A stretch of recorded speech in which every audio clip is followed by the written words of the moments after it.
Bonjour à toutes et à tous. On va pouvoir commencer et ceux qui ne sont pas encore arrivés nous rattraperont en cours de route. Euh, Bienvenue pour cette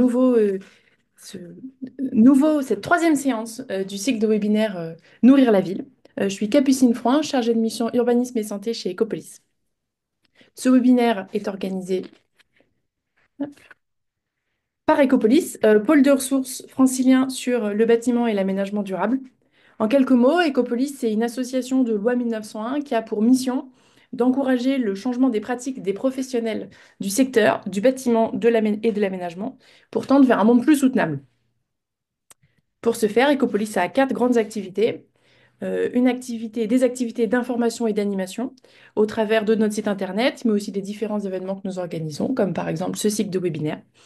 Une activité de formation, on a une offre de formation sur catalogue sur les différentes thématiques de l'environnement de façon large. Et on a enfin une activité d'accompagnement. On a trois démarches d'accompagnement de projet, deux démarches globales qui s'appellent Quartier durable francilien et Bâtiment durable francilien, et une démarche spécifique à la qualité de l'air intérieur, la démarche écrin.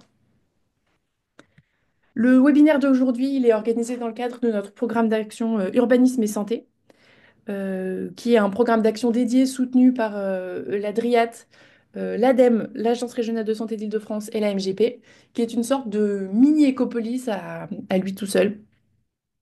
Donc la mission, c'est de sensibiliser aux questions d'urbanisme favorable à la santé à travers des événements, des groupes de travail, des formations et des publications thématiques. On a aussi un groupe LinkedIn auquel vous pouvez participer et contribuer. Euh, Ce matin, on est réunis pour la troisième session du cycle de webinaire Nourrir la ville, qui se poursuivra tous les mois jusqu'à cet été, au cours duquel on s'interroge sur le rôle des politiques publiques pour façonner des paysages alimentaires favorables à la santé de tous et toutes. La première séance a eu lieu le 20 mars, c'était pour poser les termes de l'environnement alimentaire et son influence sur la santé. Le 8 avril, on a eu une session sur les projets alimentaires territoriaux. Aujourd'hui, on réfléchit sur les fermes municipales euh, et sur la relocalisation de la production. Puis on aura une session en juin sur les quartiers prioritaires de la politique de la ville et l'agriculture urbaine dans ces quartiers. Et enfin, pour ouvrir nos horizons avant les vacances d'été, la dernière session au mois de juillet portera sur la sécurité sociale de l'alimentation. Voilà. L'alimentation, effectivement, c'est un déterminant essentiel de la santé. Elle influence directement notre bien-être physique et notre bien-être mental. Une alimentation saine, ça permet de prévenir de nombreuses maladies chroniques, comme par exemple le diabète, les maladies cardiovasculaires ou l'obésité. Et en plus, au-delà des facteurs nutritionnels, l'accès à une alimentation saine et durable, elle dépend de facteurs économiques, sociaux et environnementaux, ce qui en fait un enjeu majeur de la santé publique. Effectivement, l'environnement urbain, il influence fortement les habitudes alimentaires. Il y a la question des commerces de proximité qui sont présents, de s'il y a des marchés, de l'offre de restauration, mais il y a aussi des inégalités socio-économiques qui font qu'on vit dans un quartier ou dans un autre et qui donc conditionnent le choix des aliments. La concentration de magasins qui proposent des produits ultra transformés et la rareté des alternatives locales et durables, elles peuvent contribuer à accentuer les risques de maladies qu'on a évoqués tout à l'heure, les maladies chroniques comme l'obésité ou le diabète par exemple. Donc en repensant l'aménagement urbain et en soutenant les systèmes alimentaires durables en ville, euh, on peut améliorer la santé des populations urbaines. Les deux, c'est des leviers essentiels. Et c'est ce à quoi on réfléchit pendant tout ce cycle. Pour en parler aujourd'hui, sur la question des fermes municipales, nous avons Caroline Casas, qui est chef de projet alimentation durable à la ville de Gennevilliers. Si vous étiez présent à la session précédente, vous la connaissez déjà. Et Cindy Delvoye, qui est directrice de projet transition écologique à la ville de Villejuif. Une fois n'est pas coutume, c'est moi qui me chargerai aujourd'hui de vous introduire le sujet des fermes municipales, ses définitions, ses origines et les développements actuels. Puis Cindy présentera la ferme municipale acquise par la ville de Villejuif et son fonctionnement, et Caroline parlera de celle de Gennevilliers, du projet de celle de Gennevilliers plutôt. Donc on ira d'une ferme en marche à un projet en cours pour évoquer comment est-ce que de tels projets se construisent, quels sont les différents modèles qui existent, et comment est-ce que ça fonctionne et quelles sont l'utilité de tels projets. Ensuite, on aura un temps de questions-réponses à l'issue de ces interventions. N'hésitez pas à poser vos questions dans le chat tout au long du webinaire. Donc, pourquoi aujourd'hui est-ce qu'on parle des fermes municipales? En fait, on est aujourd'hui, vous ne l'ignorez pas, dans un contexte de crise multiple, à la fois environnementale, agricole et sociale. Et les collectivités locales, elles sont de plus en plus nombreuses à chercher des leviers concrets pour pouvoir favoriser une alimentation saine, locale et durable, soutenir l'agriculture de proximité, et puis et puis renforcer leur autonomie alimentaire. Donc c'est dans cet esprit qu'on voit émerger en France, mais aussi ailleurs en Europe, une nouvelle génération de fermes municipales. C'est des projets d'agriculture de proximité qui sont portés ou soutenus par les collectivités, souvent en lien avec la restauration collective. Aujourd'hui, en France, il y a une cinquantaine de fermes municipales, intercommunales ou départementales qui sont actives ou en projet. Elles sont toutes en expérimentation, mais c'est déjà une dynamique structurante à l'échelle nationale. C'est ce que vous voyez sur la carte, commence à y en avoir pas mal. Euh, cette Un des facteurs qui explique la multiplication de ces fermes municipales, c'est la loi Egalim. Depuis le 1er janvier 2022, cette loi impose aux cantines publiques de proposer au moins 50% de produits de qualité et durables, dont 20% issus de l'agriculture biologique. Donc cette mesure, l'objectif, c'est d'améliorer la qualité de l'alimentation, mais aussi de à mieux rémunérer les producteurs et les productrices. Donc, pour de nombreuses communes, répondre à ces objectifs, c'est un défi logistique et budgétaire. C'est là que les fermes municipales peuvent jouer un rôle stratégique.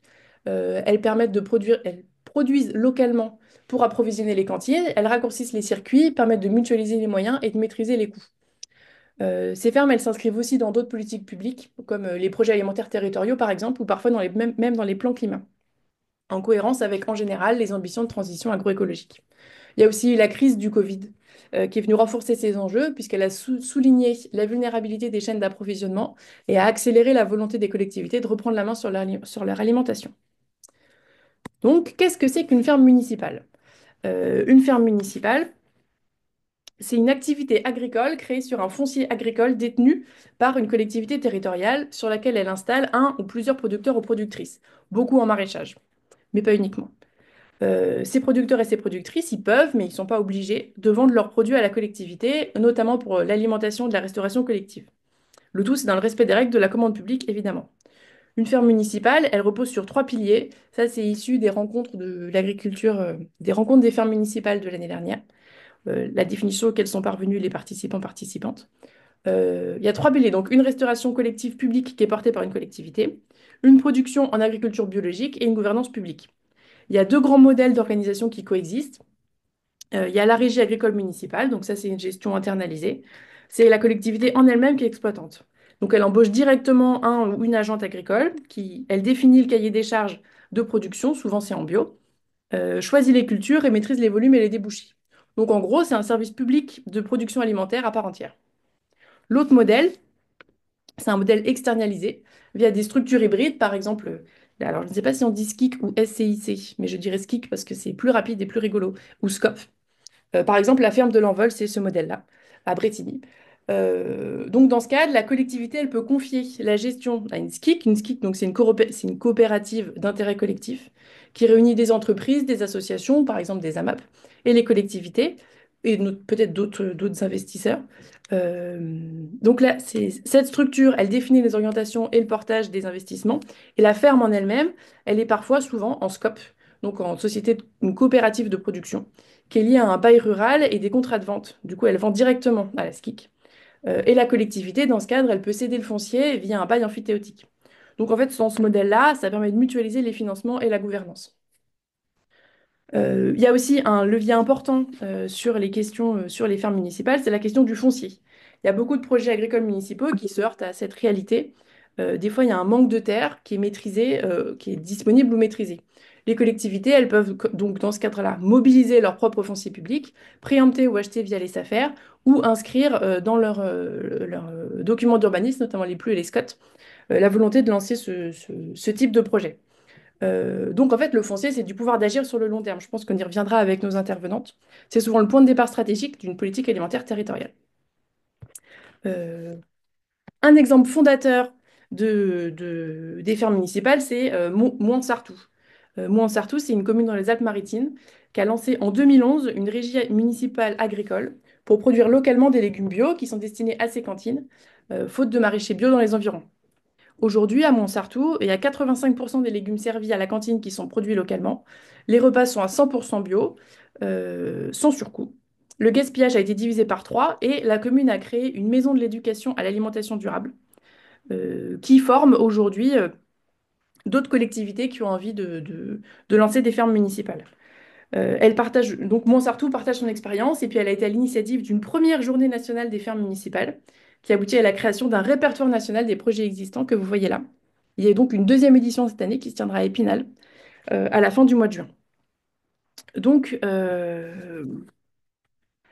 en fait, c'est ça. Ce qui est assez frappant, c'est que les fermes municipales, elles ne restent pas toutes seules. Elles s'organisent en réseau, on partage les outils, les expériences et ça permet de construire une vision commune, comme cette définition que je vous ai donnée tout à l'heure. Donc, il y a des ressources disponibles assez diverses. Il y a ce répertoire national qui permet de balayer les différents types de projets qui sont mis en place. Il y a un réseau qui s'appelle Partage avec deux A, qui mutualise les outils et les retours d'expérience. Et puis, il y a plein de webinaires, de guides pratiques portés par des acteurs et des actrices différentes pour permettre à chacun et chacune de monter en compétence sur le sujet. En fait, cette mise dans le réseau, elle permet de montrer que ces projets, ils sont réalistes, reproductibles et puis adaptés à différents contextes territoriaux. Et on verra comment ils sont adaptés en Île-de-France. Pour conclure cette introduction, en fait, ce que nous montrent les fermes municipales, c'est que c'est possible de reprendre la main localement sur l'alimentation, valoriser le foncier pour le bien commun, ce qui est une quand même grande chose, et puis créer de nouveaux services publics de l'alimentation. Voilà, après cette introduction brève qui, je pense, vous aura donné des premiers éléments, je laisse la parole à Cindy pour nous parler de la ferme de Villejuif. À toutes et à tous, merci beaucoup pour cette introduction. Alors, je vais partager mon écran et donc, est-ce que vous pouvez me dire si vous voyez bien? Oui, C'est bon, c'est bien en version diaporama? ouais, c'est bon. Parfait.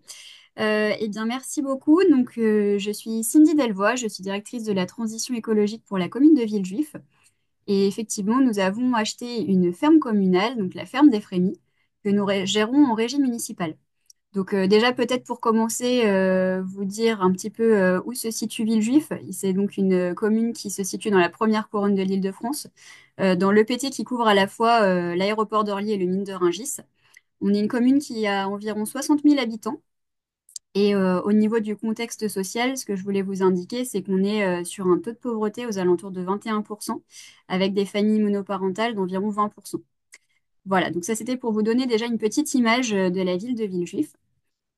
Euh, et donc ensuite, pour vous donner un petit peu plus d'informations sur les délais d'avancement du projet, je voulais déjà faire une petite clarification sur comment est apparu ce projet.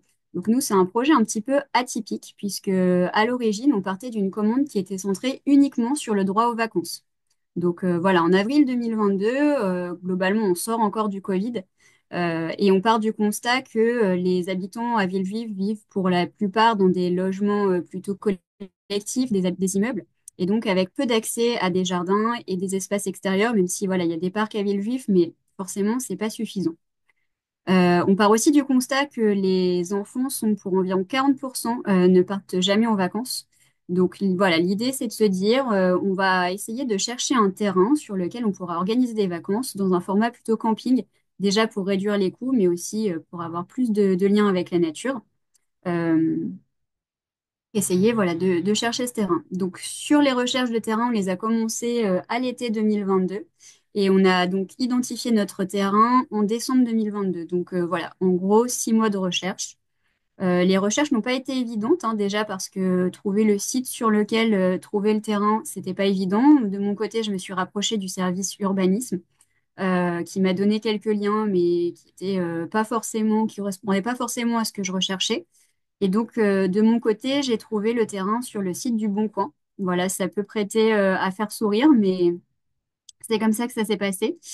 Et donc, c'est un terrain qui était également sur le site de la SAFER, mais je n'y avais pas pensé à ce moment-là, puisqu'on ne cherchait pas un terrain agricole. Donc, pour nous, ça a été l'occasion de mutualiser deux politiques publiques, à la fois celle sur le droit aux vacances, mais aussi celle sur l'alimentation durable. Donc, je peux également vous donner quelques informations sur le prix. À l'origine, on avait identifié une enveloppe budgétaire d'environ 1 million d'euros. Et au final, le terrain nous a coûté 550 000 euros en comprenant donc les frais de la SAFER, les frais de notaire, le terrain, bien sûr, les bâtiments qui étaient sur le terrain, ainsi que tout le matériel. Donc globalement, on était à peu près à 180 000 euros pour le terrain et à peu près 300 000 euros pour tout ce qui est bâtiment immatériel. Et le reste, c'est donc les frais SAFER et les frais de notaire. Ensuite, comment donc ça s'est passé cette acquisition? On a dû passer en conseil municipal, voilà, le 9 mai 2023. Et ensuite, on est passé en comité technique de la SAFER qui ont validé avec leur ministère de tutelle, donc globalement en août 2023. Ensuite, le temps de trouver un point avec le notaire, ça prend un peu de temps, hein. Et donc, on a ensuite pu acheter le terrain en octobre 2023. Donc voilà, ça vous donne un petit peu les délais qu'on a pu mettre en place. On a également travaillé pendant quelques mois avec AgroParisTech pour dessiner un peu plus précisément les contours pardon, de notre projet. On a été quand même globalement assez rapide puisque une semaine plus tard, on débutait les contrats des maraîchères qui allaient travailler avec nous sur ce projet et une semaine après, on faisait les premières livraisons. Donc ça n'a été possible que parce que la maraîchère que nous avons employée était en fait précédemment propriétaire du terrain. Donc je vous en dirai un petit peu plus tout à l'heure quand je reviendrai sur le sujet de la régie agricole. Donc voilà, notre projet concrètement aujourd'hui, qu'est-ce que c'est? C'est donc un terrain de 12 hectares, dont 3 sont cultivés. Sur le terrain, on a en fait tout ce qui correspondait à notre cahier des charges, on va dire, hein. On a donc de grands espaces, on a une petite rivière qui passe sur le terrain, on a un bois. On est à 156 km de Villejuif très précisément, donc moins de 2 heures. On est à environ 1h45 en voiture, ça fait 2 heures en bus. C'est important pour nous puisque l'idée c'est vraiment de faire des séjours, des journées pour que les habitants puissent aller visiter l'espace et voir, avoir des sensibilisations sur l'alimentation durable. Donc on a bien deux fonctions clés, celle sur l'alimentation durable et celle sur les séjours. Je vais vous en dire un peu plus juste après sur la destination de ces productions. Et donc, je reviens un petit peu sur le sujet des deux postes d'agents qui ont été créés par la commune. Donc, effectivement, on est parti, nous, de notre côté, sur un modèle de régie agricole communale. Et vraiment, l'argument décisif qui nous a convaincus de nous lancer dans ce projet, c'est le fait que la maraîchère souhaitait continuer à travailler sur le terrain, ce qui est donc pour nous un énorme avantage, puisqu'elle connaît déjà le terrain, elle connaît les outils, le matériel. Elle était déjà impliquée en agriculture biologique, donc on n'a pas eu, nous, de transformation à faire, c'était déjà le cas. Elle avait déjà cette habitude, hein, donc on n'avait pas non plus de formation à lui prodiguer, on n'avait pas de recrutement à faire. Et de son côté, à elle, c'était aussi un vrai avantage pour elle. Donc pourquoi? Parce qu'elle nous indiquait déjà qu'elle passait quasiment 60% de son temps à rechercher de nouveaux clients, à aller sur de nouveaux sites pour faire des marchés, ce genre de choses, et que donc ça faisait qu'elle ne passait que 40% de son temps vraiment sur le terrain de son exploitation à cultiver. Donc voilà, dans ce projet, elle y gagne le fait d'avoir la sécurité de l'emploi, bien sûr, un salaire fixe tous les mois, peu importe les intempéries ou autres, et surtout donc pas de clients recherchés puisqu'elle n'en a plus qu'un seul, Villejuif. Et donc elle peut maintenant vraiment se consacrer à son métier qui pour elle est vraiment un métier passion. Donc pour nous, c'était un modèle gagnant-gagnant. Et donc, au niveau juridique, on a fait ce choix de la régie agricole parce que pour nous, c'était plus simple à gérer. On s'est dit que ce serait un modèle plus souple et plus adapté au fait que notre projet va évoluer, s'enrichir. Voilà, on a de nouveaux débouchés.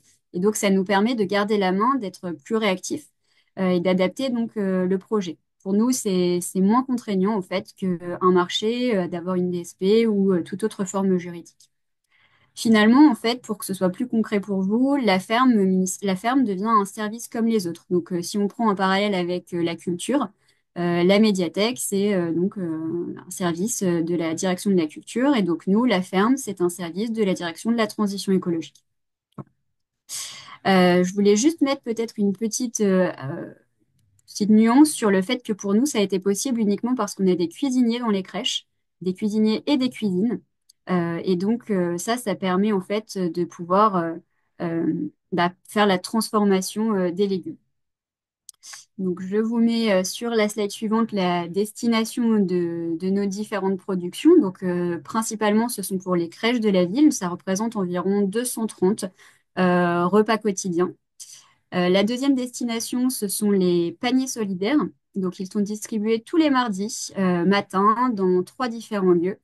mais également au CCAS. Donc, pourquoi ces choix de lieux? Déjà, c'est parce que ce sont des lieux municipaux, hein, donc tout est géré en régie, en interne. Donc, c'est-à-dire que ce sont nos agents municipaux qui font aussi la distribution aux personnes qui viennent récupérer des paniers. On a établi un système de quotient familial et donc les personnes qui viennent récupérer leur panier sont des personnes qui ont un quotient familial que nous avons établi et on fait des paniers au prix de 5 euros qui seraient basés sur un prix de Rungis aux alentours de 20 euros. Voilà ce que je pouvais vous dire sur les paniers solidaires. On fait également on donne des légumes aux associations de solidarité alimentaire, donc par exemple les Restos du Cœur ou le Secours Populaire. Et donc là, on leur donne des légumes par type de variété, on va dire. Donc c'est-à-dire que si par exemple cette semaine-là, on va livrer les crèches et les paniers solidaires et on voit qu'on a encore énormément de tomates ou énormément de poireaux ou autres, on va aller donner tous ces légumes en plus aux associations. Ensuite, une autre destination de nos productions, ce sont pour les séjours et les journées. Donc là, je vous ai mis une petite photo en fait de l'espace de camping que nous mettons donc à disposition des animateurs. Donc, il n'est pas possible pour les habitants de Villejuif d'aller faire du camping sur le terrain aujourd'hui. Ça doit forcément être encadré par des animateurs de la ville.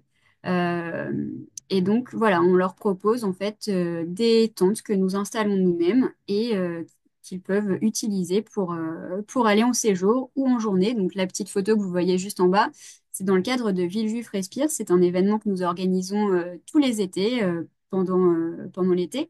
Et l'objectif est de permettre à environ 50 personnes, donc on met à disposition un car qui part et qui va à la ferme à la journée sur l'aller-retour.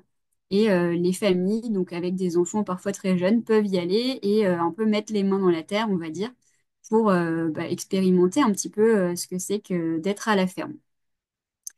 Donc voilà un petit peu. Je voulais ensuite vous montrer le jardin pédagogique que nous allons mettre en place. Donc effectivement, on a remarqué que les familles qui allaient en séjour à la ferme ou en journée pour visiter avaient très envie de faire de la récolte, de mettre vraiment les mains dans la terre. Donc on a décidé de mettre en place un jardin pédagogique, puisqu'on a fait le choix en tout cas de notre côté de ne pas permettre aux habitants de pouvoir aller faire des récoltes en direct sur les terrains qui sont cultivés puisque on a échangé avec d'autres structures qui le font et en fait on a constaté qu'il y avait quand même un certain nombre de pertes quand on laisse, on va dire tout le monde et n'importe qui faire de la récolte. Et comme on a la nécessité de fournir les crèches et les paniers solidaires, on ne voulait pas perdre une grande partie de la récolte. Donc voilà, on laisse uniquement un espace pédagogique pour les visiteurs. Donc comme vous le voyez, on a essayé de penser à quelque chose d'un peu diversifié avec un peu d'aquaponie, un peu aussi de culture expérimentale. Donc par exemple, on va proposer des cultures sur bottes de paille.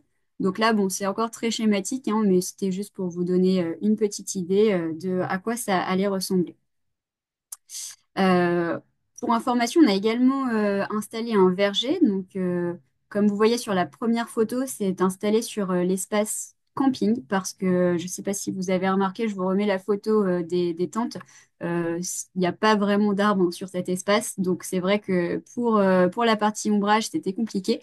Donc, on a installé des arbres et donc je voulais vous en parler parce que ça me permet de faire le lien avec la partie subvention.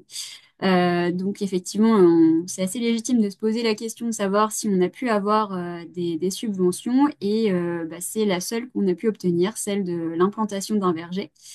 Euh, alors pourquoi? C'est parce qu'en général, on ne rentre jamais dans les cases. Donc quand on sollicite une subvention auprès bah, de la région Île-de-France ou de la métropole, le problème c'est que le terrain étant situé dans Lyon, voilà, on n'est pas éligible. Et inversement, quand on regarde auprès de la région Bourgogne-Franche-Comté, c'est pareil, on ne peut pas être éligible puisqu'on n'est pas dans soit le bon département, soit la bonne région. Donc voilà, ça c'est quelque chose qui pour nous est une vraie contrainte parce qu'on ne peut vraiment quasiment pas avoir donc de subventions. Voilà, je voulais donc vous montrer quand même ce petit verger puisqu'il a fait l'objet du coup d'une subvention, c'est la seule qu'on a pu obtenir. Et donc, ça nous permet de créer de l'ombrage pour l'espace pédagogique, tout en permettant aussi aux personnes qui viendront de pouvoir faire de la récolte en direct sur ces arbres. Pas tout de suite, mais dès que ce sera possible. La photo du milieu, ce sont des petits fruitiers qu'on a installés. Et sur la troisième photo, c'est une haie. qui va nous permettre en fait de séparer de manière plus végétale la partie entre l'espace productif et l'espace pédagogique. Voilà, ensuite je voulais vous donner un petit bilan des productions en 2024. Donc, comme vous pouvez le voir, on fait donc des livraisons tous les mardis dans les crèches, pour les paniers solidaires, etc. Donc, on a commencé par 26 paniers solidaires pendant les 6 premiers mois. Puis ensuite, on est passé à 60 paniers, donc ça représente environ 20 paniers par structure dans les lieux que je vous ai mentionnés tout à l'heure. Et donc sur le graphique de droite, vous pouvez voir à peu près à quoi ça correspond. Donc les crèches, c'est à peu près un quart hein, des productions qui sont produites à la ferme et livrées à Villejuif. Les paniers solidaires, quasiment la moitié. Et sur le reste, c'est réparti globalement entre les vacanciers, donc enfin, ce sont les visiteurs en fait qui vont à la ferme d'Éphémie et qui repartent toujours avec des légumes. Le don à des associations de solidarité alimentaire, le don aussi aux agents pour leur permettre voilà, d'avoir des légumes de la ferme communale. Et ensuite, on l'utilise pour certains événements de la ville. Donc, quels événements? Ce sont des événements comme les vœux du maire ou la fête du personnel. Voilà, ce sont ce type d'événements. Donc, au total, pour vous donner une idée, on est sur 22 tonnes de légumes qui ont été produites. Je n'en ai pas parlé, mais au niveau ressources humaines, on est sur donc 2 personnes qui s'occupent de la partie maraîchage à temps plein toute l'année. Ce sont 2 maraîchères. En bio, il faut un peu avoir en tête que c'est 1 hectare, un maraîcher. Donc, pour commencer, elles n'ont mis en place que 2 hectares, 2 hectares et demi en gros. On a également un agent d'entretien qui s'occupe de toute la partie entretien du matériel agricole, entretien des bâtiments, euh, conduite de certains tracteurs, voilà, ce genre de choses. Et on a également 2 vacataires l'été qui permettent donc de prêter main forte à nos 2 maraîchers. Voilà. Pardon. Sur la suite, un petit peu pour conclure mon propos, je voulais juste vous indiquer que, donc, bien sûr, on poursuit d'améliorer ce projet, on continue. Donc, le principal sujet, c'est l'accompagnement des pratiques hein, alimentaires, donc comment on accompagne plus les bénéficiaires, autant des paniers solidaires, les parents des crèches, les cuisiniers, etc. Donc, pour cela, on a notamment engagé un travail avec la chaire agriculture urbaine d'AgroParisTech avec qui on travaille sur le dispositif qui s'appelle Territoire zéro précarité alimentaire. Donc, en fait, c'est une initiative de recherche qui est en lien avec le réseau OPA et qui travaille sur des expérimentations en fait pour offrir une alternative à l'aide alimentaire traditionnelle. Donc, on a 3 terrains d'expérimentation sur ce sujet, Vitalim, d'Action contre la faim, donc Villejuif, la régie communale, et le PTCE du Pays de France. On travaille aussi donc sur des ateliers de cuisine, des ateliers d'éducation au goût, des ateliers zéro déchet pour en fait transformer tous les légumes. Et ensuite, on a un objectif d'augmentation du nombre de paniers solidaires. Donc, je vous l'ai dit, on a commencé à 26, ensuite 60. Et donc, notre objectif cette année serait d'atteindre 100 paniers par semaine. Et on travaille également sur des complémentarités avec la future ferme urbaine de Villejuif, puisque sur le site, enfin, sur le territoire de Villejuif, on a pour projet de développer une ferme urbaine. Donc, on aurait ainsi 2 fermes, la ferme de Lyon, celle qui est à 150 km, et la ferme urbaine qui serait donc sur le terrain de Villejuif. Je vous ai mis une petite photo en haut à droite de ce terrain. On est sur un terrain qui ferait environ 3 hectares, donc c'est aussi quand même conséquent. On aurait un petit peu d'objectifs productifs, pédagogiques, sociaux et expérimentaux sur ce terrain. Et on commence donc des échanges dès maintenant avec la ferme des Frémies, donc des échanges par exemple de dons de plants qui sont plantés à la ferme des Frémies enfin qui sont cultivés pardon à la ferme des Frémies et qui seront plantés dans le jardin pédagogique de la ferme urbaine. Des dons de légumes pour des ateliers pour les enfants. Je vous ai mis une petite photo là qui date de novembre de l'année dernière où pour Halloween, la ferme des Frémies a fait pousser des grosses courges euh, qui ont été transformées par les enfants pour Halloween. Donc voilà, l'idée c'est aussi de pouvoir développer des complémentarités entre ces 2 fermes. J'ai terminé pour ma présentation et n'hésitez pas par la suite si vous avez des questions. Je crois que là, je cède la parole à ma collègue et on aura les questions par la suite. C'est exactement ça. Merci beaucoup, Cindy. Hop, Caroline, à ton tour. Alors,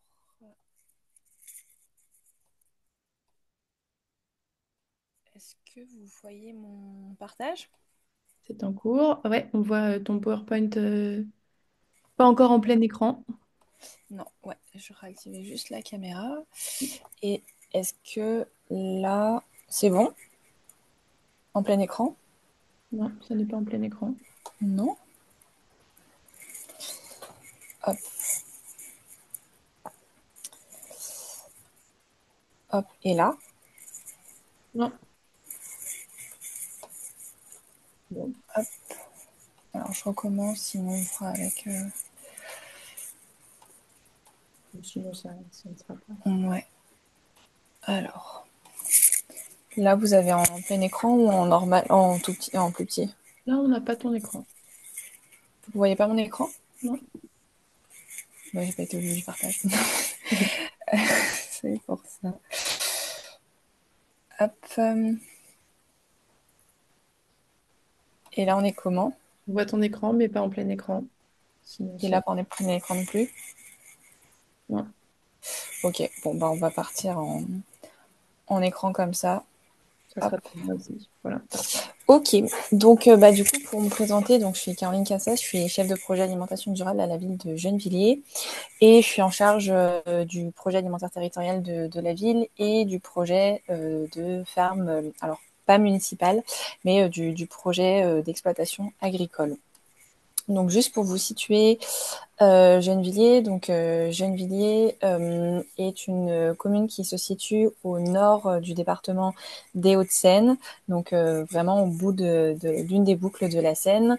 C'est un territoire donc qui fait un peu exception, on va dire, dans le département parce que voilà, en termes d'indicateurs socio-économiques, on a des indicateurs qui sont parmi les moins élevés en fait du département, donc avec un taux de précarité qui est avoisine les 30% et dans certains quartiers, on est à plus de 40% de taux de pauvreté. Et il se caractérise aussi par des indicateurs santé moins favorables que dans d'autres villes du département. En termes d'alimentation durable sur la ville, donc on n'a pas énormément de choses. On est plutôt sur voilà un petit peu d'AMAP, mais sinon c'est plutôt de la grande distribution, du fast-food, donc pas de l'alimentation favorisante pour la santé.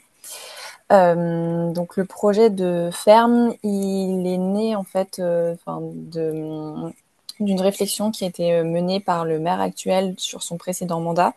Alors il y a à la fois un peu une motivation personnelle, il est issu d'une famille agricole avec que des agriculteurs en conventionnel, donc il est un peu en réaction de tout ça, et aussi par un besoin en fait sur la ville de pouvoir avoir des approvisionnements durables pour favoriser la santé des habitants et via notamment la restauration collective. Donc je passe rapidement, mais en fait du projet de la ferme, en fait on a tiré, du projet de réflexion de ferme, on a tiré plein de fils et c'est par ce projet qu'on en est arrivé notamment à demander une labellisation auprès du ministère de l'Agriculture pour devenir projet alimentaire territorial en 2022 et du coup de le cadrer en quatre axes de travail. Mais voilà, quand on parlait du projet de ferme, on s'est dit bon bah si ça, on va sur la restauration collective, il faut qu'on réduise le gaspillage alimentaire, qu'on travaille aussi sur la précarité alimentaire. Enfin voilà, on a vraiment tiré tous les fils. Et du coup, l'objectif de ce projet, c'est donc à la fois de maîtriser en fait les approvisionnements sur la ville, de recréer du lien entre le monde urbain et le monde rural et de maintenir les terres agricoles et l'emploi agricole pour les prochaines années. Donc l'objectif de notre ferme, c'est en fait de pouvoir approvisionner la restauration collective. Alors pas toute la restauration collective. Sur Gennevilliers, la restauration, elle est gérée par un syndicat intercommunal qui s'appelle le CIREC, qui est commun à 4 villes, 2 villes du 92 et 2 villes du 93. Donc l'idée, c'est pas de fournir l'ensemble des repas, mais de viser plutôt 2000 repas qui représentent en fait les crèches, le portage à domicile et le self municipal de Gennevilliers. Donc par le projet, on ne toucherait pas uniquement Gennevilliers, mais les trois autres villes aussi du CIREC. Et l'idée, c'est de ne pas être que sur la restauration collective, mais pouvoir aussi favoriser des circuits de proximité. Donc, notamment, nous, on a Vrac sur Gennevilliers, les marchés forains qui aujourd'hui n'ont absolument pas de produits bio. Et voilà, et d'avoir quelque chose d'hybride, parce qu'on sait que la restauration collective est beaucoup moins rémunératrice que la vente directe. Et en parallèle de ça, de pouvoir sensibiliser en fait nos enfants et nos habitants aux enjeux du monde agricole, voilà, la reconnaissance des légumes, qui favorise aussi derrière la consommation de fruits et légumes. Voilà, dans les grandes lignes, le projet. En sachant qu'à Gennevilliers, on partait déjà du principe qu'on ne pourrait pas le faire sur notre terrain, enfin sur notre ville, parce que ville urbaine très dense. Gennevilliers, c'est un peu trois morceaux. On a le port, avec les entreprises qui tournent autour du port, qui occupent en fait une grande partie de la ville. On a tout un secteur économique qui occupe le deuxième tiers de la ville, et une partie résidentielle qui est assez petite par rapport au reste de la ville. Donc en fait, on n'avait pas les terrains dont on avait besoin, qu'on avait estimé à peu près une quinzaine d'hectares, on les avait pas sur Gennevilliers. Et en plus, il y avait des questions de pollution de sol aussi. Donc nous, dès le départ, on savait que pour mener à bien ce projet, il fallait qu'on aille chercher des terres agricoles en dehors de nos limites communales. Donc pour vous donner un peu les grandes temporalités du projet, donc je vous disais tout à l'heure, le projet était en réflexion sur le précédent mandat, mais en fait, il n'y a pas eu de portage plus que ça en fait d'un point de vue politique et technique. Ce qui a un peu changé sur ce mandat-là, où c'est devenu en fait une des priorités du projet de mandature. Et il y a eu l'arrivée donc du coup de mon responsable, qui est coordinateur de la transition écologique. On a une élue qui a été fléchée aussi spécifiquement sur le projet de ferme. Donc c'est ce porte technique et politique qui a permis vraiment de lancer les réflexions sur le projet. Donc en 2022, donc on commence en fait un peu à dégrossir le projet, qu'est-ce qu'on a envie de faire, qu'est-ce qu'on peut faire à Gennevilliers, voilà, donc un peu tout dégrossir.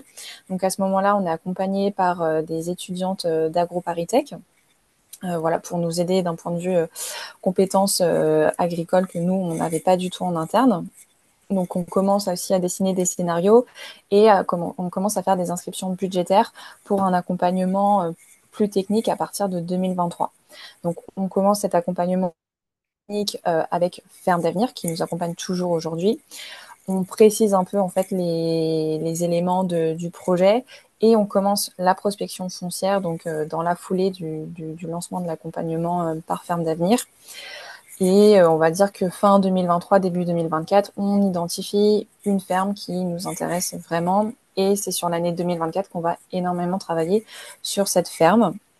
Qu'on lance aussi une procédure de désignation d'un agriculteur pour reprendre la ferme, mais je préciserai tout ça plus tard. Et en 2024, on inscrit aussi pour acheter l'exploitation qu'on a trouvée. Cette année, donc plusieurs enjeux. On va devoir relancer la procédure de désignation d'un exploitant, mais je préciserai après pourquoi. On a eu beaucoup de questionnements juridiques. On ne pensait pas qu'on en aurait autant, mais on en a eu énormément, et je reviendrai après sur ça aussi. Et du coup, l'identification de nos besoins en fruits et légumes pour la restauration collective qui ont évolué, sachant qu'on renouvelle nos marchés l'année prochaine. Voilà, et en 2026, donc on espère passer à l'acquisition foncière, faire le processus de transmission, et pouvoir avoir les premiers arrivages de fruits, de légumes sur Gennevilliers. Et là, c'était juste pour vous montrer voilà l'identification un peu des besoins de la restauration collective pour les 4 villes, pour les crèches, le portage à domicile. Donc du coup, la première étape que nous on a eue, ça a été l'identification de terres agricoles. Donc en fait, on a défini un périmètre de recherche en fait de foncier autour de Gennevilliers. Donc on est parti à peu près sur 2 heures autour de la ville, en sachant qu'il faut prendre en compte que du coup c'est un camion qui vient et qu'il fallait qu'on soit sur une zone où on pouvait vraiment trouver des exploitations. Donc du coup, notre périmètre, c'était donc l'Île-de-France, l'Oise, l'Eure-et-Loir et l'Eure.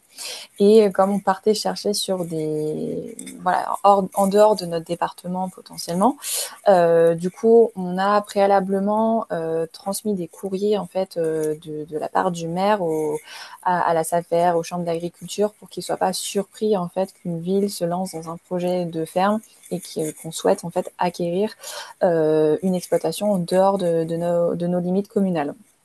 Donc, on a cherché sur plusieurs plateformes de recherche. Donc, on a fait aussi le Bon Coin. On a été surpris quand on nous a dit de chercher sur le Bon Coin, mais effectivement, il y a pas mal d'annonces. Donc, on a fait Objectif Terre de Liens, la SAFER, d'Île-de-France, Normandie, Hauts-de-France, Centre-Val de Loire, Propriété Rurale. Enfin voilà, on a toutes les semaines en fait été en alerte jusqu'à qu'on trouve un foncier qui nous intéresse. Qui est le suivant, donc qui est le Jardin des Brosses, donc qui est une exploitation qui est située à Argentière, donc en Seine-et-Marne, à peu près 80 km de Gennevilliers. Donc une exploitation qui est un peu plus grande que ce qu'on cherchait, parce que nous on cherchait 15 hectares, mais voilà, c'est assez difficile de trouver exactement la superficie dont on a besoin, soit en trouver beaucoup plus petit, soit en trouver vraiment beaucoup plus grand. Donc bon, on s'est dit 36 hectares, c'est un compromis. Donc une ferme qui est en maraîchage et un peu de grande culture, donc en agriculture raisonnée. Et du coup, donc 2 frères qui souhaitent prendre leur retraite prochainement et du coup transmettre l'exploitation, en sachant que du coup l'exploitation est estimée environ à 1,3 million d'euros, hors frais de SAFER qui sont quasiment à 200 000 euros. Voilà, donc c'est l'exploitation qu'on flèche. On a candidaté donc auprès de la SAFER une première fois.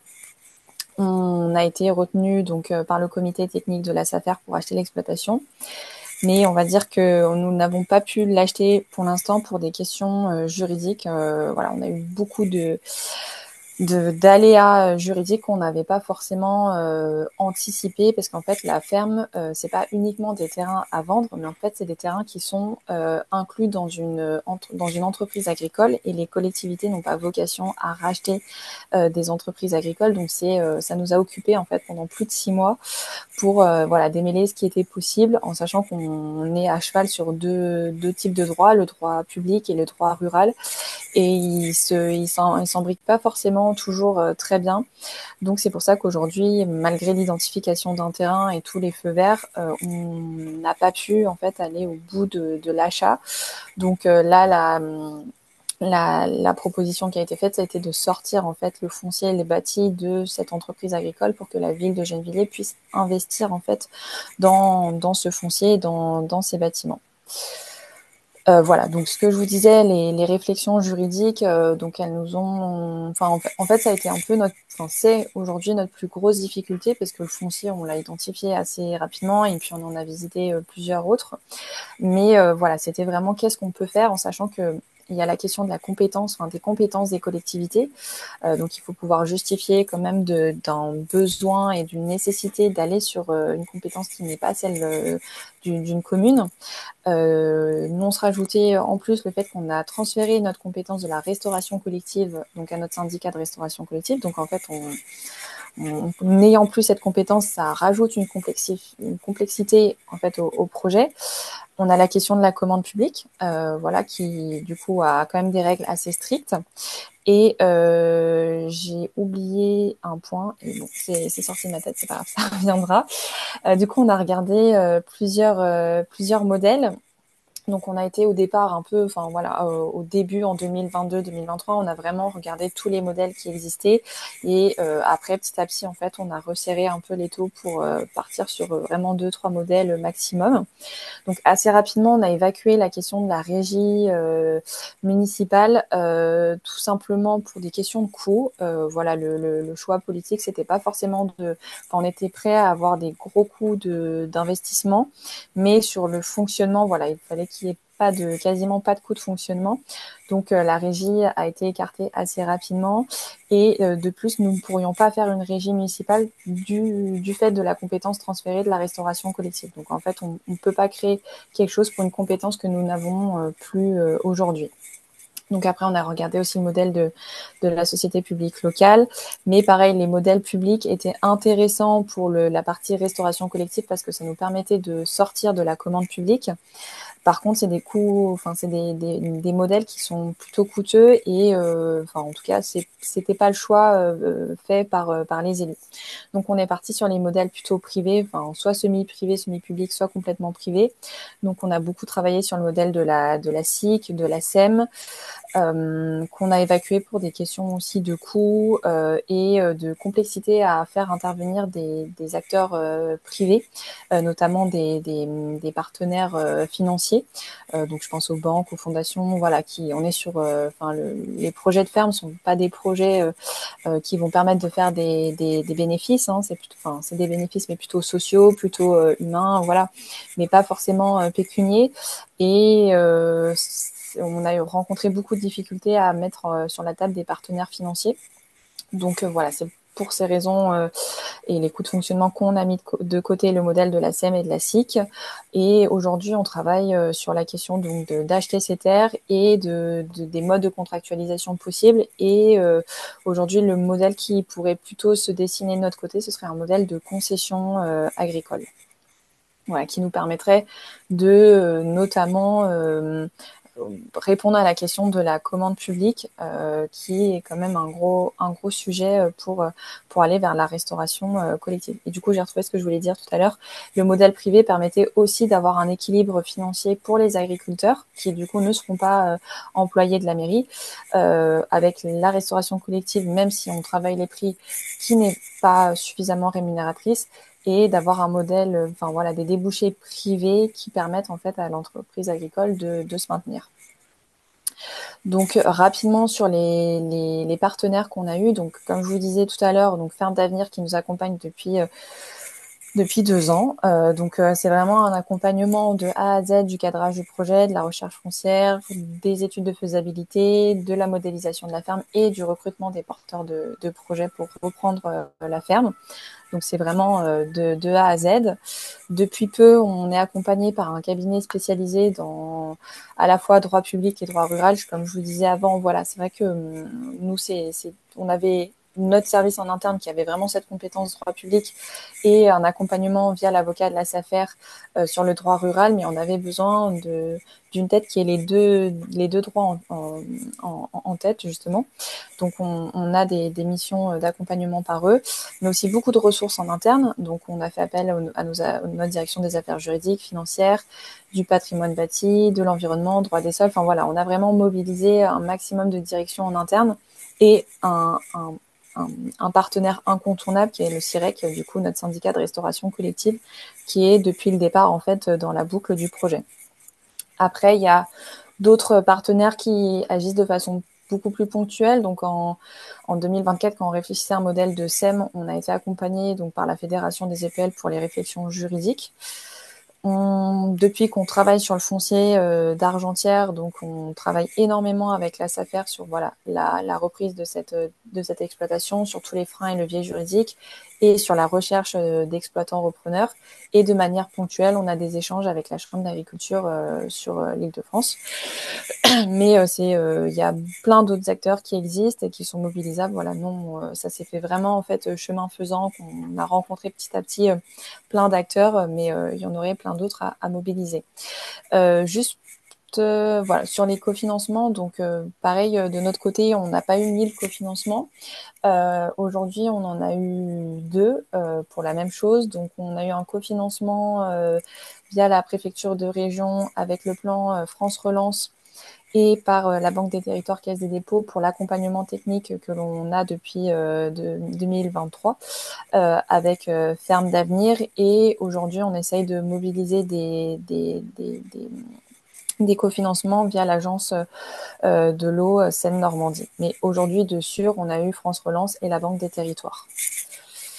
Donc aujourd'hui, où nous en sommes, on avait identifié donc un repreneur à la fin de l'année dernière, donc via un appel à manifestation d'intérêt. Pour diverses raisons, l'exploitant s'est retiré du projet. Donc aujourd'hui, on en est qu'on n'a toujours pas acheté le foncier pour les raisons que j'ai évoquées. Donc là, la SAFER a relancé un appel à candidature pour qu'on puisse se positionner de nouveau. Mais nous n'avons toujours pas d'exploitant. Donc notre plus grosse difficulté, maintenant qu'on a levé quasiment tous les freins juridiques, c'est de trouver quelqu'un qui puisse en fait s'installer et produire pour demain. Voilà, en gros, notre projet. Merci beaucoup, Caroline, pour cette présentation très intéressante et très complémentaire de celle qu'on a eue avant. Donc, je pense que ça va être hop, parfait. On va maintenant passer à un temps de questions-réponses. Euh, alors, on en a eu. Zut, on partage mon écran. J'ai perdu. Ah, bah, ça y est, c'est bon. Il y en a eu quelques-unes dans le chat que je vais. Alors, d'abord, il y a Corinne Martin qui précise. Merci beaucoup. Dans le monde de l'ESS, on prononce SIC et SCOP, même si c'est pas super logique. Merci beaucoup pour cette précision. La prochaine fois, je le saurai.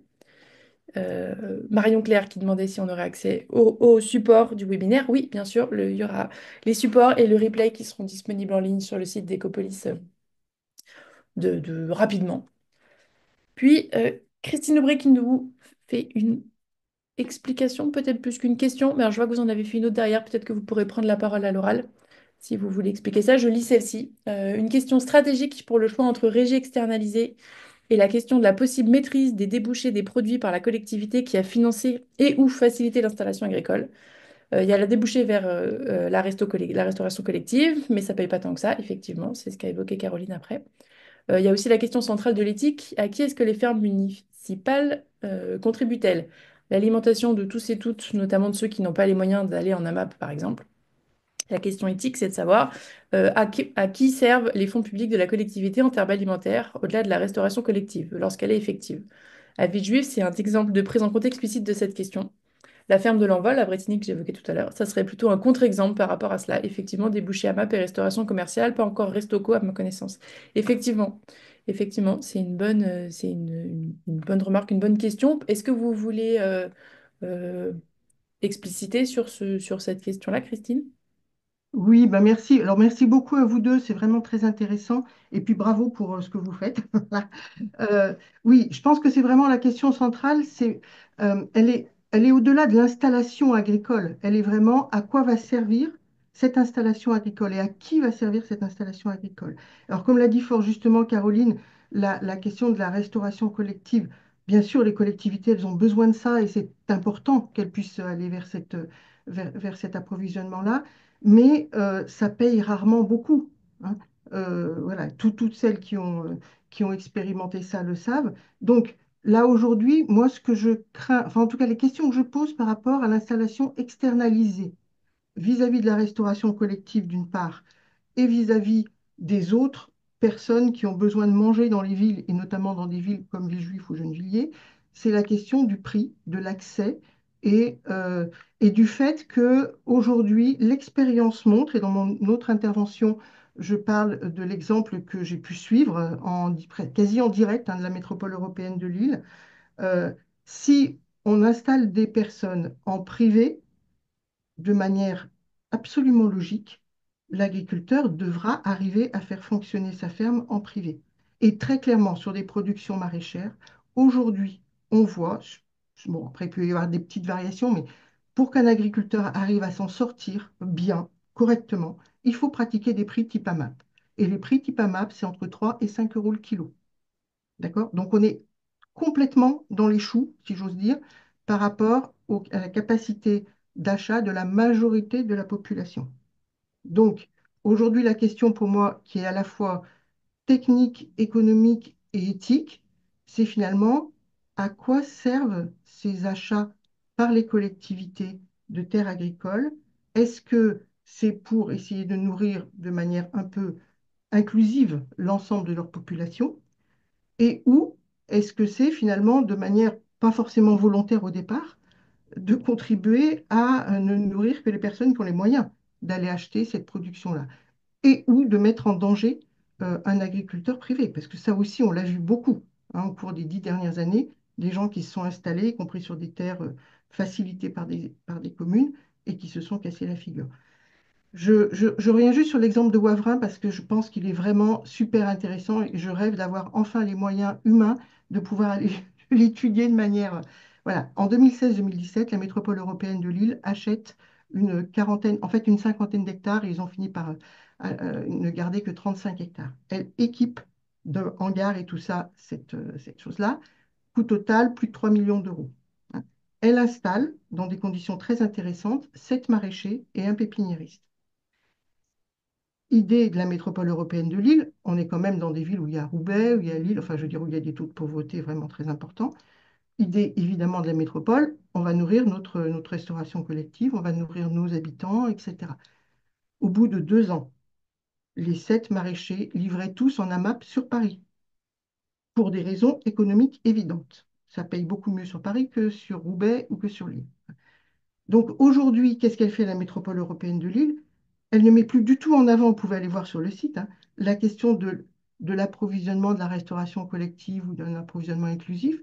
Elle met en avant le fait, et ça c'est réel, qu'elle a facilité l'installation de producteurs qui contribuent à travers un très joli carnet des producteurs, hein, qui contribuent à ceux qui ont les moyens d'aller acheter chez eux, hein, avec des points de vente, etc. Et je pense que là, on est vraiment dans la période actuelle sur une question fondamentale qui est, et qui est une question finalement de qui détient l'idéologie de il ne faudrait pas aller vers des régies municipales.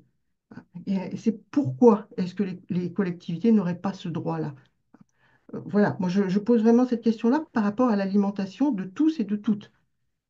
Et pour l'instant, je n'ai pas la réponse. Je ne sais pas si la régie, c'est le nec plus ultra, j'en sais rien. Je sais simplement qu'elle, pour l'instant, ce qu'on voit à Villejuif, c'est que ça répond un petit peu mieux que à la MEL, par exemple, à Wavrin, à la question de l'alimentation de tous et de toutes, dont la restauration collective. Voilà, merci. Excusez-moi, j'ai été un peu longue, mais ce sont des sujets qui me tiennent à cœur. Mais non, mais pas du tout, pas du tout. C'est très intéressant. Effectivement, moi, je me suis posé un peu la même question, Cindy, quand tu présentais de l'équilibre, l'équilibre financier de l'opération, en fait, si tout est... Enfin, est-ce que tu peux... Enfin, l'une ou l'autre, vous pouvez réagir à ce qu'a dit Christine, ou peut-être... Mais bon, en tout cas, enfin bon, voilà. Je me suis posé la même question, quoi. La question de l'équilibre financier? Ouais, c'est ça. Enfin, du coup, comment ça tient, puisque j'ai l'impression que tout est vendu pas très cher. Oui. Du coup, Alors, bah, c'est sûr que, comme l'a dit un moment Caroline, l'objectif, c'est pas, enfin, elle l'a un petit peu mentionné, c'est que nous, en tout cas, c'est pas l'objectif de rentabilité, ça c'est sûr et certain. On n'a pas d'objectif de rentabilité. Après, les coûts sont pas si élevés que ça pour nous. Les coûts principaux, ce sont les coûts RH. Mais après, il n'y a pas non plus tant de personnes que ça. Comme je l'ai dit tout à l'heure, on n'a que 2 maraîchères et une personne chargée de l'entretien, plus 2 vacataires quelques mois d'été. Donc voilà, ça donne une idée un petit peu globale déjà des coûts. Après, les autres coûts principaux qu'on a, ce sont les coûts d'eau, d'électricité, voiture, essence, péage, ce genre de choses. Mais bon, on limite au maximum puisqu'on ne fait qu'une seule livraison par semaine, comme je l'indiquais, uniquement le mardi. Il n'y a pas d'autres livraisons autres que ça dans la semaine. Et après, voilà, c'est un parti pris en fait, hein, nous, de nos élus, de faire ces dons de paniers alimentaires. Donc, effectivement, ça rapporte pas grand-chose. Je ne peux pas du tout dire que les recettes sont équivalentes au coût, mais en même temps, c'était pas notre parti pris dès le début. Et après, comme je l'ai indiqué, on n'a pas payé cher, hein, nous, ce terrain. On l'a payé 550 000, tout frais confondus, alors qu'on avait identifié une enveloppe d'1 million d'euros, ce qui correspond un petit peu plus à ce que Caroline a évoqué en termes de prix. Donc voilà, nous, au final, on ne trouve pas que ce soit un choix trop cher, bien au contraire, puisque si on regarde sur acheter un espace vert à Villejuif, voilà, c'est très vite 500 000 euros pour avoir 500 mètres carrés d'espace vert. Donc, pour nous, là, on parle de 12 hectares, 3 hectares cultivés. Donc, c'est vraiment des choses très différentes, hein. On n'est pas du tout sur les mêmes ordres de grandeur. Donc, voilà, je ne peux pas vous donner de bilan économique parce qu'en fait, on n'en a pas vraiment fait parce que c'était pas forcément l'objectif de toute façon. Mais en tout cas, sur les coûts, on est vraiment plus sur les coûts RH qui sont les plus importants. Mais ça représente finalement le fonctionnement d'un service public, hein. Donc bah oui, bien sûr. voilà, c'est vraiment ça quoi pour nous. Ok, oui, donc c'est ça, j'imagine que c'est sur d'autres, enfin, à l'équilibre général dans la commune, quoi, que ça Mm. rentre. Exactement. Caroline, tu veux rajouter quelque chose? Oui, pour répondre à Christine sur la question que tu posais, Christine, c'était on, on, on s'est beaucoup cassé la tête sur le juridique. Vraiment, je pense que ça a été on l'a très mal identifié. Ça a été notre plus gros souci, je pense. Enfin, je pense qu'à la fin, quand on fera le bilan, ce sera ça le plus gros, la plus grosse question. Et du coup, le cabinet d'avocats qui nous accompagne nous a mis en avant le modèle de la concession qui nous sécuriserait ville, en fait, parce que le bail rural est très sécurisant pour les agriculteurs, mais ça ne nous permet pas de mettre des conditions et de nous assurer que du coup, on aura bien une partie qui ira à la restauration collective, etc. Et du coup, le modèle de concession nous permettrait de voilà dire il y aurait tant de tonnes qui reviendraient à la restauration collective à des prix qu'on pourrait fixer aussi et faire évoluer dans le temps aussi. Donc là où du coup le CIREC est prêt aussi à discuter des prix et pas forcément se cadrer que sur les prix de Rungis qui sont assez aléatoires, mais plutôt de partir en fait des coûts de l'agriculteur et de trouver un compromis entre ce que le CIREC peut payer et ce que l'agriculteur a besoin d'être payé. Donc normalement, d'après notre avocate, ce modèle de concession serait à la fois sécurisant d'un point de vue de l'agriculteur parce qu'il serait assuré que sa production, partie restauration collective en tout cas, pourrait être assurée. Et nous, ça nous rassurait aussi sur le fait que du coup, on aurait bien ce débouché.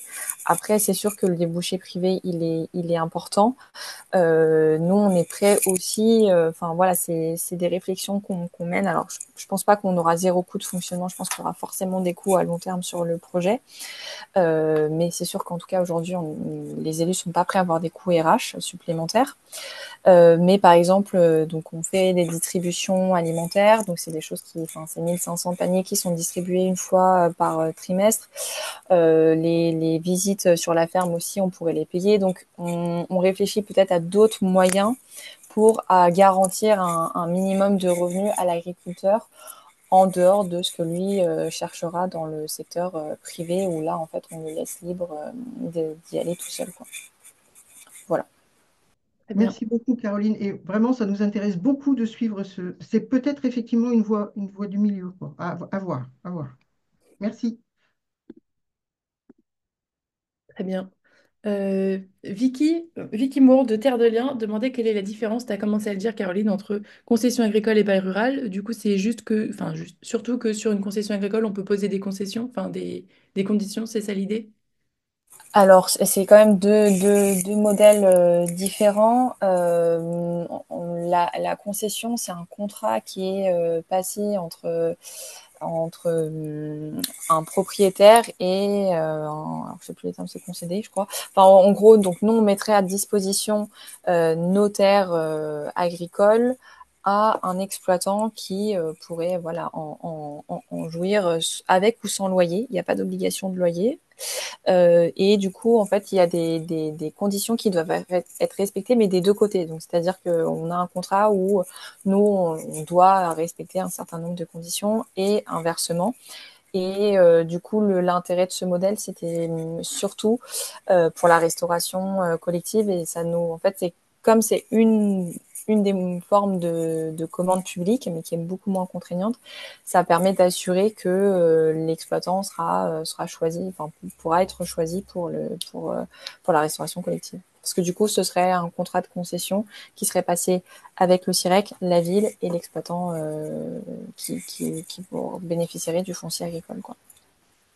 Par contre, c'est protecteur des deux côtés, là où le bail rural est plutôt protecteur d'un point de vue agricole, quoi. Et après, la durée, elle peut être variable. En fait, elle se calcule par rapport au temps que l'agriculteur mettrait pour atteindre son équilibre financier. Donc voilà, dans les grandes lignes. Ok, merci pour cette explication. Euh, René Galland demande, concernant la recherche d'exploitants de Gennevilliers, est-ce que vous envisagez de mobiliser le réseau national des espaces tests agricoles? Et remercie pour la présentation. Du coup, on l'a pas envisagé, mais c'est quelque chose qui peut s'envisager. Très bien. Est-ce que tu peux nous en dire un peu plus sur ce que c'est ce réseau national des espaces tests agricoles? Moi, je sais pas ce que c'est. Mais Ah, très bien. Très bien. Bah, Monsieur Galland, si vous êtes toujours là. Non, bon, très bien. Bah, si vous revenez. Très bien. Vicky Moore a une autre question. Pourquoi est-ce que le maréchal Gennevilliers a abandonné le projet? alors, il a abandonné le projet pour deux raisons. La première, il y a eu une question d'entente avec les agriculteurs en place. En fait, on a deux mondes qui se sont un peu rencontrés.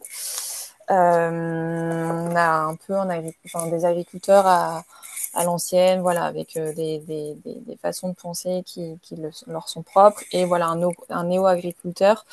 Donc voilà, ça n'a pas fait bon ménage entre ces deux mondes, enfin ces deux générations qui se sont rencontrées. Et il a aussi eu un peu peur du projet de la ville. Voilà, c'était un peu trop gros, quoi. Voilà, il était un peu inquiet d'arriver à trouver l'équilibre dans ce projet. Donc c'est les deux raisons pour lesquelles il a quitté. Très bien. Merci. Il n'y a pas d'autres questions dans le chat. N'hésitez pas à en rajouter si vous en avez ou à prendre la parole au micro. Moi, j'en avais une, Caroline, sur l'articulation. Le CIREC, du coup, c'est d'autres collectivités. Et c'est pas juste vous. Comment est-ce que vous vous assurez que c'est vos légumes qui arrivent à Gennevilliers? Ou est-ce que c'est pas un sujet? Alors c'est un sujet, mais on se l'assure pas. En fait, on peut pas en cuisine centrale séparer les productions de Gennevilliers, de Saint-Ouen, de Villepinte et de Villeneuve-la-Garenne. Donc en fait, ce sera pas séparé. Ce sera les quatre villes en bénéficieront. Mais si on regarde en proportion, en fait, le portage à domicile, il y a que deux villes qui en bénéficient, c'est Saint-Ouen et Gennevilliers. Et Gennevilliers est quasiment majoritaire sur le portage, hein. C'est vraiment anecdotique pour Saint-Ouen. Et sur les crèches, donc les quatre villes en bénéficient, mais pareil, Gennevilliers fait partie des villes qui aura le plus de repas en crèche. Donc en proportion, en fait, on en bénéficiera plus que les autres villes, mais on sera malgré tout, on ne pourra pas séparer. Voilà. Donc c'est un choix qui a été fait de voilà. Maintenant, comme on travaille avec le CIREC, on peut pas séparer nos denrées des autres. Ok, Voilà. très bien, merci. Et juste, enfin, pour préciser, tout ça a été validé au bureau du CIREC, hein. Donc les autres villes sont bien au courant du projet, mais en tout cas n'en font pas partie directement, quoi. Ok, très bien. Et il n'y a pas eu, il n'a pas été question de les impliquer, de trouver quelque chose à l'échelle du CIREC et tout ça. Bon, j'imagine que comme c'est deux départements, c'est peut-être compliqué, mais Les impliqués, on était complètement ouverts, mais il n'y a pas eu, on n'a pas été sollicité par enfin, par les trois autres villes, on n'a jamais été sollicité. Et enfin voilà, tout bah, ça, simplement. c'est comme ça. Ok. Très bien. Hop, Agnès Bonhomme nous explique qu'un espace test, ça permet à un ou une agriculteur-agricultrice de tester son modèle d'exploitation avant de se lancer, donc d'investir. L'espace test est généralement géré et accompagné par une association qui accompagne le ou la jeune exploitante. Hop, et René Galland poursuit l'explication. Le réseau des espaces tests facilite l'installation de nouveaux agriculteurs en proposant un cadre de formation et d'accompagnement. Si on a des difficultés si vous avez des difficultés à recruter un repreneur, ça pourrait vous intéresser. Et il y a le lien, donc on pourra le rajouter ensuite. Euh, Ouais, très bien. Christine Aubry demande si on peut évoquer un peu la ferme de l'Envol. Je pense qu'on peut. Moi, je n'ai pas grand-chose à en dire, mais si vous avez plus de choses à apporter, allez-y. Moi, je posais plutôt la question si d'autres personnes avaient à apporter, mais ce que j'en connais, il y a un très joli travail d'ailleurs de documentaire qui a été fait dessus, qui s'appelle L'aménageur et l'agriculteur, hein, qui a été fait par l'École d'urbanisme de Paris. Donc, enfin, ça montre que c'est un très bel exemple de comment une collectivité, en l'occurrence, là, c'est une communauté d'agglos, hein, s'investit et tout ce que ça change vraiment de manière très importante dans sa conception du territoire, de chercher à installer sur une ancienne base aérienne une ferme. Et ce que j'en disais quand je disais que alors c'est un très bel exemple justement de cette implication, hein, avec beaucoup de difficultés, mais beaucoup finalement de courage, hein, pour les collectivités pour arriver à surmonter toutes ces difficultés juridiques et autres.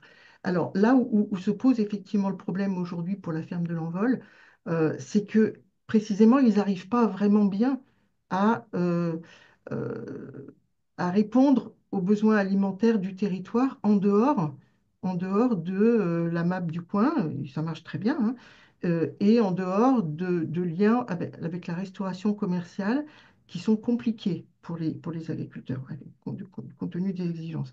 Ils sont en train d'essayer aussi d'aller vers la grande distribution. C'est pas simple non plus. Et la restauration collective, c'est vraiment compliqué parce que pour des questions de coût. Et là, enfin, je trouve que c'est vraiment un exemple intéressant à aller voir. Euh, L'histoire n'est pas finie, hein, ils vont peut-être arriver à trouver des moyens, mais c'est vraiment quelque chose d'intéressant. Alors, je sais pas, je me disais peut-être que dans le public, il y avait des personnes qui étaient plus au courant que moi de ce que c'est devenu maintenant. Y en a-t-il? N'hésitez pas à vous signaler. Bon, on dirait que non, mais c'est une piste intéressante, effectivement. Euh, Nous, on va faire à la suite de ces webinaires, on va écrire quelque chose, partager des choses. On pourra aller les interroger, voir un peu comment ça comment ça se développe. Euh, euh, Mais Parce je que vous incite vraiment à aller voir ce film, L'aménageur et l'agriculteur, hein, sur YouTube. Vous pouvez le trouver très facilement. C'est rudement bien fait et c'est vraiment intéressant. très bien. Merci pour cette recommandation. On l'ajoutera aussi avec le replay du webinaire pour poursuivre la conversation. Euh, Très bien. Alors moi j'avais une autre question puisque on continue par là. Cindy, t'as pas beaucoup parlé du portage politique à Villejuif. Qu'est-ce qui porte Alors tu as parlé de ton responsable, mais je sais pas si c'est un élu ou enfin, c'est quelqu'un du service un technicien, j'imagine. Au niveau politique, oui, c'est porté directement par le maire, principalement. Voilà, le maire a la délégation de la transition écologique, donc forcément, il est très intéressé par ces sujets. Et après, j'ai trois autres élus qui sont très impliqués aussi sur ce projet. L'élu à tout ce qui est alimentation, ferme, etc. Mhm. L'élu sur tout ce qui est petite enfance, puisque pour le lien avec les crèches, et l'élu aux questions sociales. Ok, Voilà. Donc c'est plutôt ça, l'équipe d'élus qui s'occupe de ce projet. très bien. Et qui s'en occupe de quel On a des réunions régulières avec eux pour alors déjà les informer sur l'avancement du projet et voir avec eux les différentes questions qu'on peut avoir. Donc les questions de panier solidaire, les crèches. Là, on a des questions notamment sur tout ce qui est transformation, parce que c'est vrai que c'est un sujet aussi assez important, comment on conserve les légumes un peu dans le temps, puisqu'on a en fait un vrai sujet sur les mois d'été. C'est là où on a le plus de production qui arrive et pourtant les crèches sont fermées. Hmm. Les paniers solidaires, bon, voilà, on poursuit quand même, mais il y a des fois un peu moins de monde, même si, voilà, c'est quand même aussi un sujet, surtout sur le mois d'août où vraiment il n'y a pas beaucoup de personnes et pourtant on a beaucoup de production. Donc, comment est-ce qu'on peut essayer de faire de la transformation? D'autant qu'on a un autre problème, en hiver, en général, les cuisiniers des cantines, des crèches ont quand même envie d'avoir quelques tomates, quelques légumes type courgettes, alors que clairement, ce n'est pas de la saisonnalité. Donc voilà, ça a été mentionné notamment pour l'éducation au goût des bébés dans les crèches et donc la nécessité de leur introduire de nouveaux aliments. Donc voilà, c'est vrai qu'on se questionne un peu sur ce sujet de la transformation. Néanmoins, c'est encore plein de questions juridiques aussi avec les normes d'hygiène, etc. à respecter. Donc pour le moment, on n'a pas encore résolu ce sujet, mais en tout cas, c'est vrai que j'aurais pu le mettre dans les suites. C'est vraiment un de nos sujets importants en ce moment. Ok, très bien. Ouais, effectivement, c'est intéressant. Comment ça peut se... Hmm. Très bien. Très bien, merci. Et ma dernière question, c'était sur les territoires zéro précarité alimentaire. Est-ce que tu peux nous en dire un peu plus? Ah bah justement, je travaille avec Christine Aubry, qui a parlé tout à l'heure, Oui. sur ce sujet. Donc, en fait, notre objectif, c'est d'essayer vraiment de réduire la précarité alimentaire hein, sur le territoire. Et donc, on est accompagné aussi avec une équipe de chercheurs qui travaillent sur les trois terrains d'expérimentation que j'ai mentionnés tout à l'heure. Et donc, à Villejuif, on essaie aussi de faire le lien avec notre future ferme urbaine pour essayer de développer d'autres initiatives. Donc là, l'initiative des paniers solidaires de la ferme des Frémis, c'est une bonne porte d'entrée pour nous. On essaye de vouloir aller plus loin. Donc, sans aller jusqu'à la sécurité sociale de l'alimentation, là aujourd'hui, clairement, on n'est pas du tout prêt. Mais par contre, voilà, on voudrait essayer de voir qu'est-ce qu'on pourrait mettre en place d'autre. Voilà, des choses aussi inspirantes hein, qui sont, par exemple, faites dans d'autres collectivités. Je pense à la collectivité de Strasbourg, par exemple, qui a mis en place des ordonnances vertes. Donc, en fait, ce sont des sortes d'ordonnances qui sont faites par les médecins pour les femmes enceintes, qui leur donnent accès à des paniers bio pendant toute la durée de leur grossesse. Donc voilà, c'était des expérimentations qui sont mises en place de cette manière pour améliorer aussi la santé des habitants. Et donc, on essaie de réfléchir, nous aussi, à comment on peut essayer de développer de nouvelles expérimentations pour accompagner tous les types de publics. Très bien. Voilà, je précise juste qu'on est en train de travailler sur un sujet de thèse là-dessus, pour la comparaison, l'estimation finalement des indicateurs de performance hein, sur diverses choses, l'évolution des pratiques alimentaires, la satisfaction des gens, etc. Voilà, je vous en dirai plus quand on aura réussi à financer cette fichue thèse. Voilà. Très bien, volontiers. Une thèse en quelle discipline, du coup? Alors, qui sera en fait en gestion Ok. et en sociologie. Gestion et sociaux, trop bien. Voilà, on essaye de trouver des sous. Ok. Bah, j'espère que vous en trouverez, ça a l'air ouais, super intéressant et puis important aussi, au-delà de... ouais. Très bien.